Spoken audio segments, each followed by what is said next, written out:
Hello नमस्कार दोस्तों। उम्मीद है आप सभी लोग अच्छे होंगे।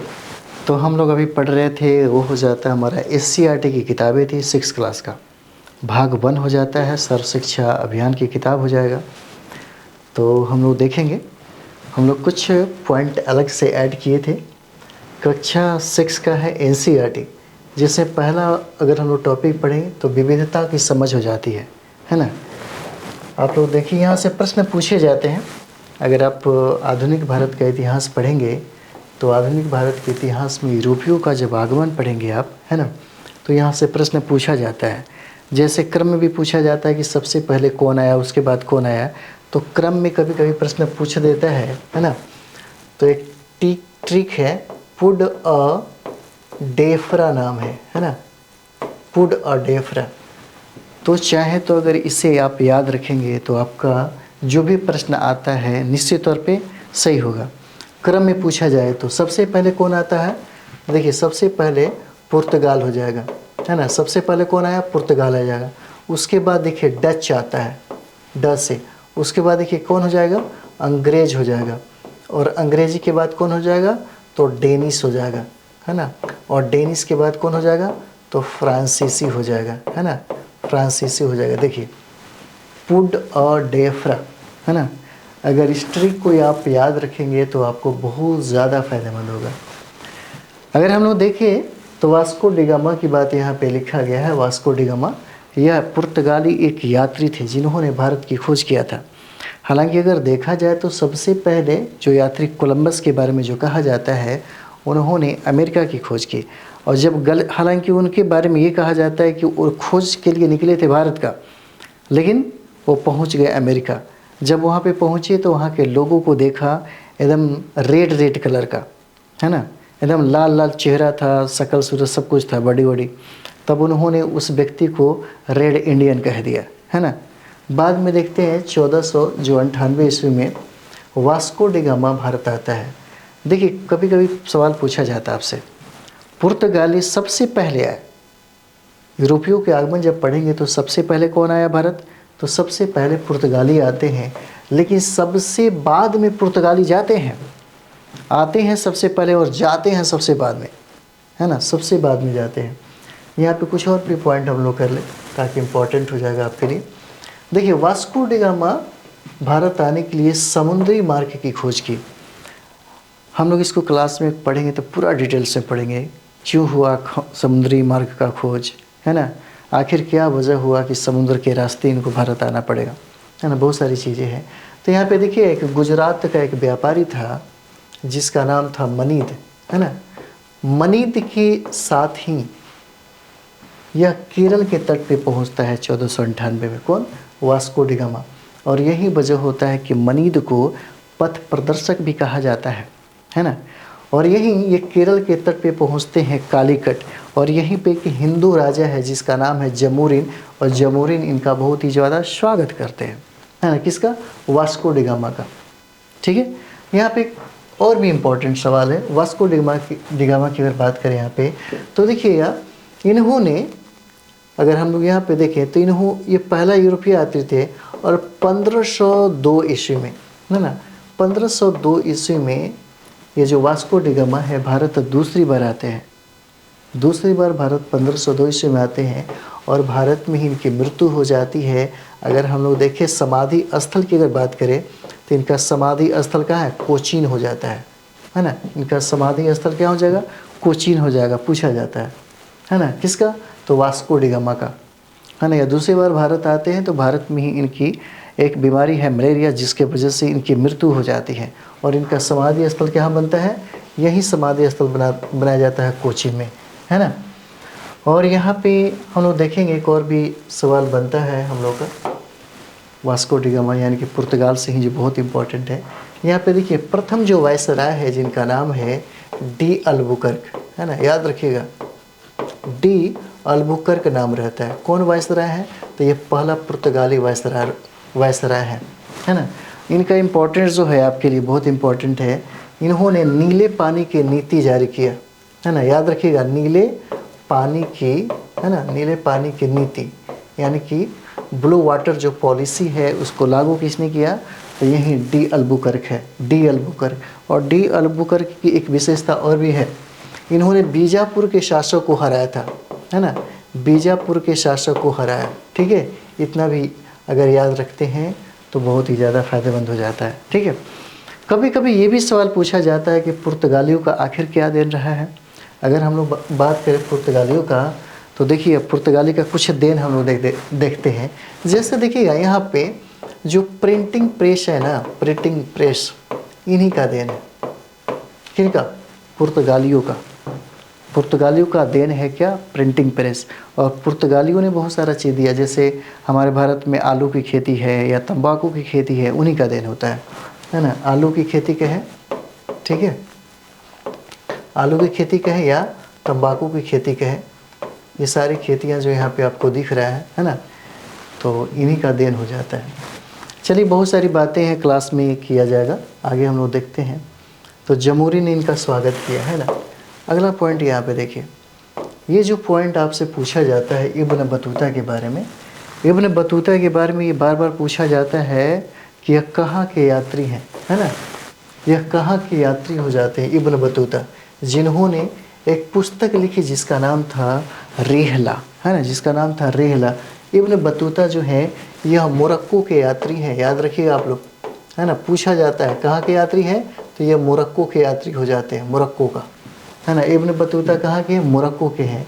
और कहा जाता है इब्न बतूता ने मुसलमान के जीवन का वर्णन किया, मुसलमान के जीवन का वर्णन किया। अक्सर सवाल पूछा जाता है कि इब्न बतूता ने कौन सी ग्रंथ लिखी जिसका नाम है रेहला, और ये मोहम्मद बिन तुगलक के समय में भारत आते हैं, है ना। एम्बेटी के समय में, मोहम्मद बिन तुगलक के समय में यह भारत आते हैं। और मोहम्मद बिन तुगलक के बारे में कहा जाता है कि दिल्ली सल्तनत का सबसे ज़्यादा पढ़ा लिखा आदमी था, है ना। यह दिल्ली सल्तनत का सबसे ज़्यादा पढ़ा लिखा आदमी था। जिस तरीके से आप देखते हैं मुग़ल बादशाहों में सबसे ज़्यादा पढ़ा लिखा आदमी दारा शिकोह था, है ना, दारा शिकोह। और शाहजहाँ उसे अपने जान से भी ज़्यादा प्रेम करते थे। तो ये हो जाता है मोहम्मद बिन तुगलक। लेकिन सबसे ज़्यादा ज्ञानी होने के बाद भी इनकी नीतियाँ सबसे ज़्यादा असफल रही है ना। तो चलिए आगे देखते हैं।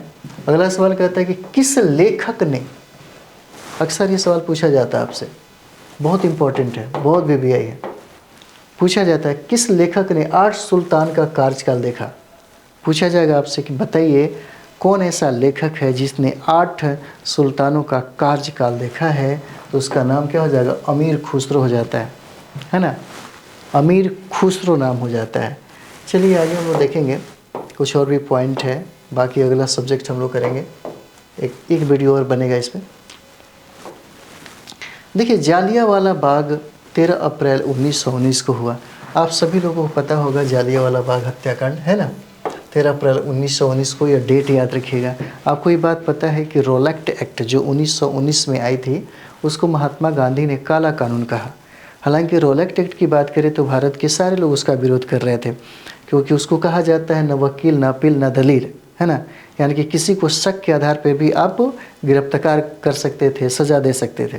ठीक है, इसी के विरोध स्वरूप अगर बात किया जाए तो अमृतसर में किचलू और सफेदुन किचलू जो होते हैं, है ना, इनके द्वारा, ठीक है, और सतपाल जो है, इन दोनों लोगों के द्वारा बहुत ज़्यादा विरोध किया जाता है।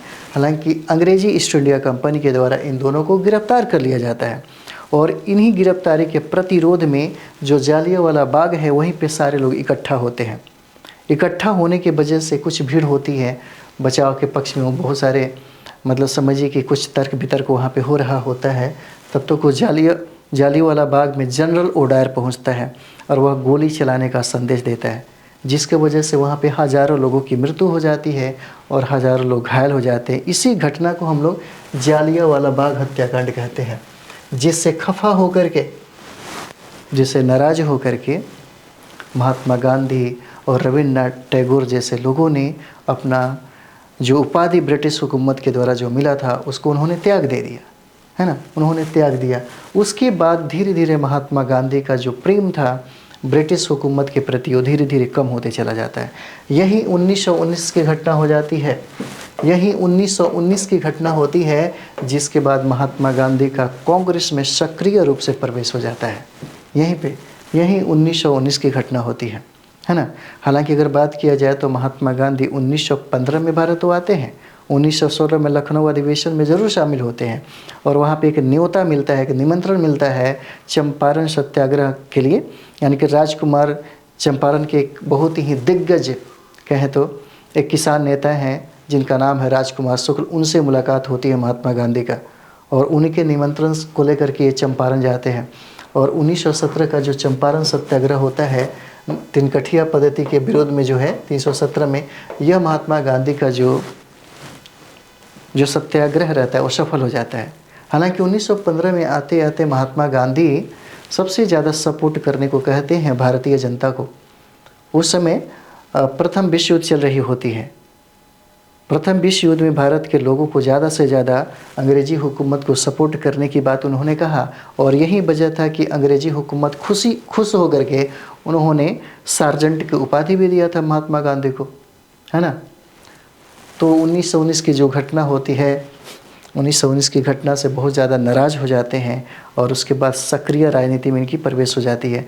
उसके बाद ब्रिटिश ईस्ट इंडिया कंपनी के खिलाफ बहुत सारा आंदोलन, बहुत सारा विद्रोह होता है ना। यहाँ पे देखिए अगला हम लोग पॉइंट देखेंगे, बौद्ध धर्म लद्दाख के रास्ते तिब्बत पहुँचा, है ना। बौद्ध धर्म लद्दाख के रास्ते तिब्बत पहुँचा। देखिए अगर तिब्बत की हम लोग बात करें, थोड़ा देर के लिए तिब्बत की अगर बात करें यहाँ पे, तो तिब्बत को क्या बोला जाता है, प्रश्न पूछा जाता है दुनिया का छत, विश्व का छत, है ना। तिब्बत के पठार को देखिएगा क्या बोला जाता है, विश्व का छत्र बोला जाता है ना। इतना तो पता ही होगा आपको, विश्व का छत्र बोला जाता है किसको, तिब्बत में। और कहता है कि बौद्ध धर्म जो लद्दाख के रास्ते जो तिब्बत पहुँचता है ना, और इसी तिब्बत के पठार यहाँ पे देखेंगे तो विश्व का छत्र बोला जाता है। एक बहुत इम्पॉर्टेंट है यहाँ पे, जैसे अगर हम लोग तिब्बत की बात करें तो देखिए तिब्बत को 1912 में, है ना, तिब्बत को 1912 में जो 13वां बौद्ध धर्म गुरु थे जिनका नाम था दलाई लामा, उन्होंने वहाँ तिब्बत को स्वतंत्र घोषित कर दिया। कब किया, 1912 में किया, है ना। दलाई लामा ने स्वतंत्र घोषित कर दिया, किसको, तिब्बत को घोषित कर दिया। एक चीज़ और भी है, अगर हम लोग 1913 की घटना को देखें, 1913 में एक बहुत अच्छा भारत के लिए होता है। अगर हम लोग देखें तो 1913 में नोबेल का साहित्य पुरस्कार रविन्द्रनाथ टैगोर को मिलता है। वो हो जाता है गीतांजलि के लिए, है ना, गीतांजलि के लिए दिया जाता है। गीतांजलि के लिए नोबेल साहित्य का पुरस्कार मिलता है, कब, तो 1913 में मिलता है ना। और यहाँ पे देखिएगा ये जो तिब्बत की अगर हम लोग बात यहाँ पे कर रहे हैं तिब्बत का, है ना, तो तिब्बत में हम लोगों ने ये सारा चीज़ें देखा। और एक चीज़ और भी देखिए, अभी अगर देखा जाए तो ये जो तिब्बत जो है, तिब्बत अभी चीन के अधीन हो जाता है ना, अभी क्या है, चीन के अधीन हो जाएगा, ठीक है। चलिए आगे पॉइंट देखेंगे, अभी बहुत करना है।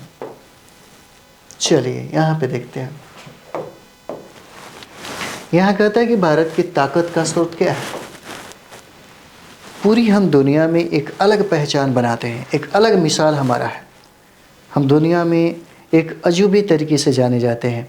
हमारी प्यार इतनी मतलब अलग तरीके का है कि हम भारत की जो पहचान है दुनिया में एक अलग किस्म से देखा जाता है।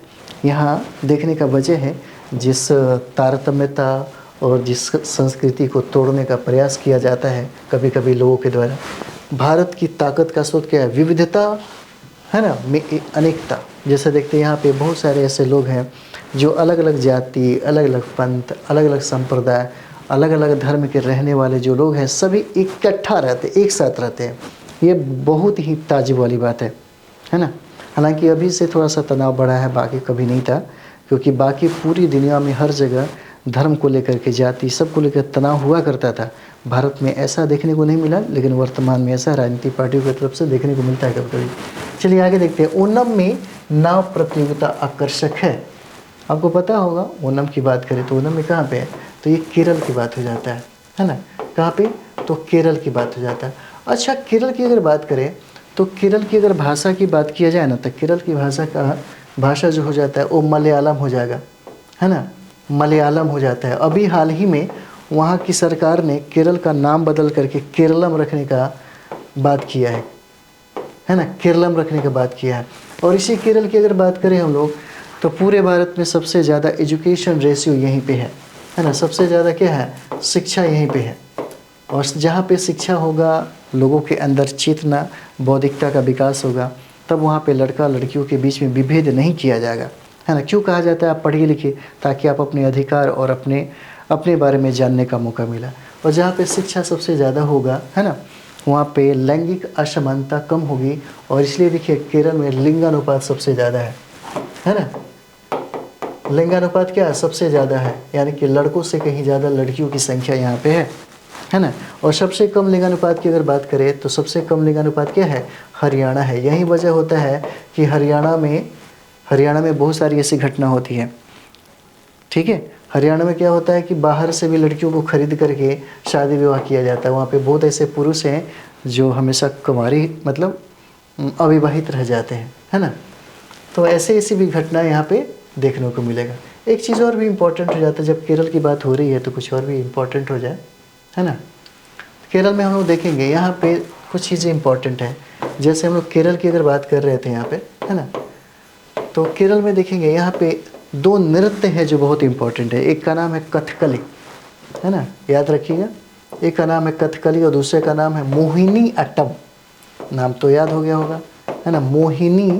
मोहिनी अट्टम नाम हो जाता है ना। एक का नाम कथकली, एक का नाम मोहिनी अट्टम हो जाता है।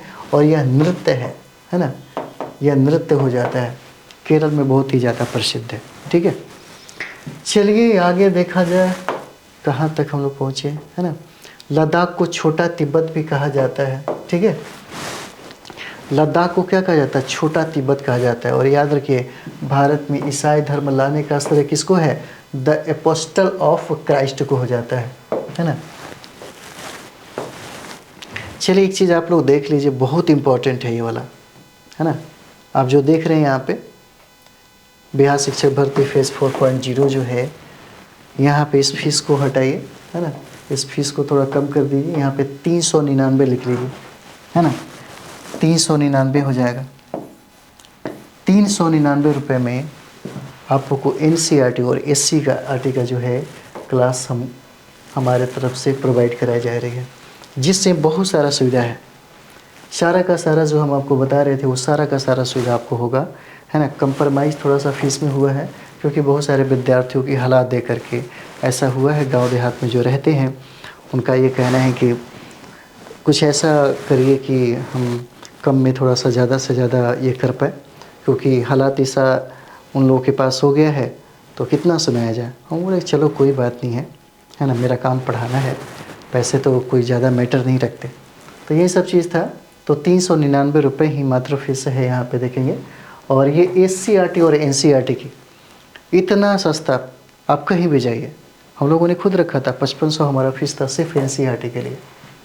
NCERT जब BPSC में आप देखें तो BPSC के लिए हमने रखा था, लेकिन अभी आपके लिए, क्योंकि जिस तरीके से तीव्र गति से जो BPSC टीचर की तरफ जो मूव लोग कर रहे हैं, है ना, और BPSC टीचर में इसके बगैर आप चाहेंगे कंप्लीट करने के लिए तो नहीं हो पाएगा। आपको पढ़ना पड़ेगा, चाहे कोई भी गाइड पढ़ लीजिए, कोई भी मटेरियल पढ़ लीजिए, आपको अंततः ये पढ़ना पड़ेगा दोनों। क्योंकि सबसे बड़ी बात है, एक टीचर बनने के लिए आपके अंदर बौद्धिकता, नैतिकता और साथ ही साथ आपका वैज्ञानिक दृष्टिकोण बनना चाहिए। आप खुद चेतनशील आदमी हो जाए, इसके लिए ये सब किताबों की ज़रूरत पड़ रही है, ताकि ये आपका वैज्ञानिक जो दृष्टिकोण है, जो आयाम है, वो निखारता है ना। आपके अंदर एक तरीके से अगर देखा जाए तो एक तरफ आपका कॉन्सेप्ट जो सब्जेक्ट के प्रति बनता है, और दूसरा आपका फैक्ट का कनेक्शन भी होना शुरू हो जाता है। तो दोनों जो प्रश्न पूछे जाते हैं BPSC के द्वारा, ये दोनों का दोनों आपको SCERT और NCERT से ही पकड़ा जाता है, ठीक है। ये बहुत ही समझिए कि बहुत ही पावरफुल चीज़ हो जाता है। एक बार में कंप्लीट कर जाइएगा कोई भी कंपटीशन, चाहे BPSC सिविल सर्विसेज हो, चाहे BPSC टीचर के लिए बहुत इंपॉर्टेंट हो जाता है ना। मात्र 399 रुपये में, मात्र 399 रुपये में आपके मोबाइल के फ़ोन के रिचार्ज से भी कम है ना। 399 रुपये हो जाता है।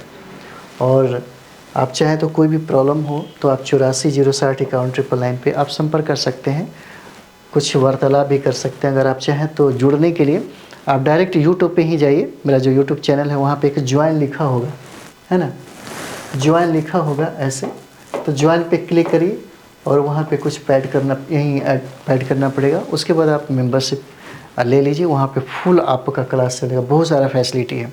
फैसिलिटी में आप सुने ही होंगे, और पूरे 6 क्लास से लेकर के 10th तक आपको NCERT का और साथ ही साथ कंबाइंड दोनों है, SCERT का भी क्लास वहाँ पे भी आपको मिलेगा। प्रत्येक दिन 2 से 3 क्लास मिलेंगे आपको, टेस्ट सीरीज भी मिलेंगे, PDF भी मिलेंगे, बहुत सारा चीज़ वहाँ पे है जो मात्र हम लोग इतना ही में कर रहे हैं। और अगस्त में अगर एग्ज़ाम है आपका 4.0 के लिए, आपके पास टाइम नहीं है, तो मेरे लिए आपको पढ़ाना भी और आपके लिए पढ़ना भी बहुत चैलेंजिंग वाली बात हो जाती है। ठीक है, चलिए आगे हम लोग देखते हैं, आगे देखा जाए।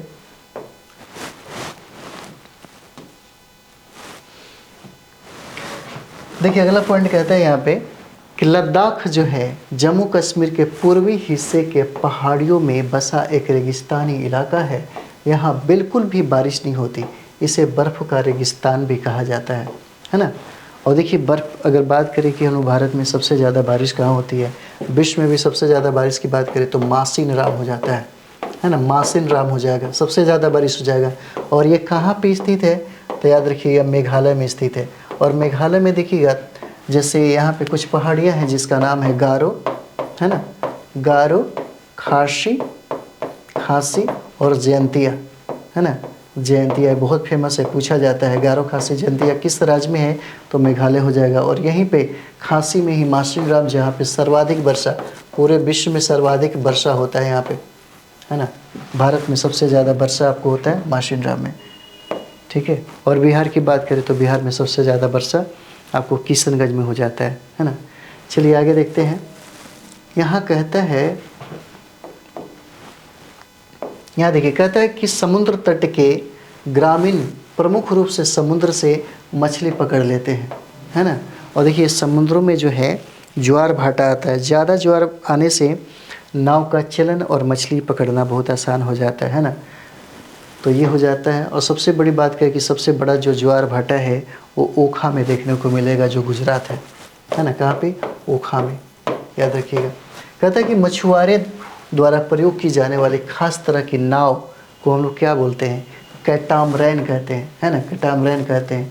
देखिए फेक ज़िला की बात करें तो नागालैंड में है ना। फेक ज़िला कहाँ पे, नागालैंड में हो जाता है।